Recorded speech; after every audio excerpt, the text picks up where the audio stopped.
ఆంధ్రప్రదేశ్ ముఖ్యమంత్రి చంద్రబాబు నాయుడు ఢిల్లీ పర్యటనకు వెళ్లారు. రాష్ట్ర అభివృద్ధి కోసమే ఆయన ప్రధాని నరేంద్ర మోడీతో పాటు కేంద్ర మంత్రులను వరుసగా కలిశారు. కేవలం నిధులను అత్యధికంగా సమీకరించే దిశగానే చంద్రబాబు హస్తిన పర్యటన పెట్టుకున్నారు. ప్రధానితో పాటు కేంద్ర మంత్రులను కలిసి రాష్ట్రానికి మరిన్ని నిధులు వచ్చేలా సహకరించాలని చంద్రబాబు కోరారు. అంతవరకు బానే ఉంది.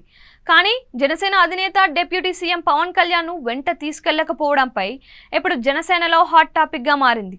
పవన్ ను కూడా వెంట తీసుకెళ్తే మరింత బలంగా ఉండేది అని సోషల్ మీడియాలో కామెంట్స్ పెడుతున్నారు. పొరుగు రాష్ట్రంలో ముఖ్యమంత్రి రేవంత్ రెడ్డి అక్కడి డిప్యూటీ సీఎం మల్లు భట్టి విక్రమార్కను కూడా తీసుకువెళ్తున్నారు.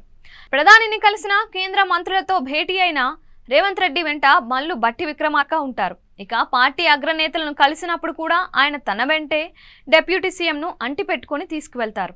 పార్టీ పెద్దలను కలిసినప్పుడు సరే, కానీ ప్రధాని కేంద్ర మంత్రులను కలిసేటప్పుడు డిప్యూటీ సీఎంను తీసుకువెళ్ళడం అంటే అది అతనికి గౌరవం ఇచ్చినట్లు అవుతుంది అంటున్నారు. ఆయనకు కూడా పాలనలో భాగస్వామ్యం ఇవ్వడమే కాకుండా ప్రాధాన్యత ఇచ్చినట్లు అవుతుందని రేవంత్ రెడ్డి భావిస్తారు. కానీ ఆంధ్రప్రదేశ్ విషయానికి వచ్చేసరికి చంద్రబాబు ఒక్కరే ఢిల్లీకి వెళ్లడాన్ని జనసేన నాయకులు తప్పు పడుతున్నారు. పవన్ కళ్యాణ్కి ఈ విషయంలో ఎలాంటి అసంతృప్తి లేకపోయినా జన సైనికుల్లో మాత్రం ఈ ప్రశ్నలు సహజంగానే తలెత్తుతున్నాయి. పవన్ కళ్యాణ్ ను ఢిల్లీ తీసుకువెళ్తే మోదీ కేంద్ర మంత్రుల వద్ద మరింత బలంగా ఉండి రాష్ట్రానికి అత్యధికంగా నిధులు ప్రయోజనం చేకూరుతుంది కదా అని ప్రశ్నిస్తున్నారు. ఇటీవల పింఛన్ల పంపిణీలో లబ్ధిదారులకు అందజేసిన కరపత్రాలలోనూ పవన్ కళ్యాణ్ ఫోటో లేకపోవడంపై జన సైనికులు అసంతృప్తి వ్యక్తం చేస్తున్నారు.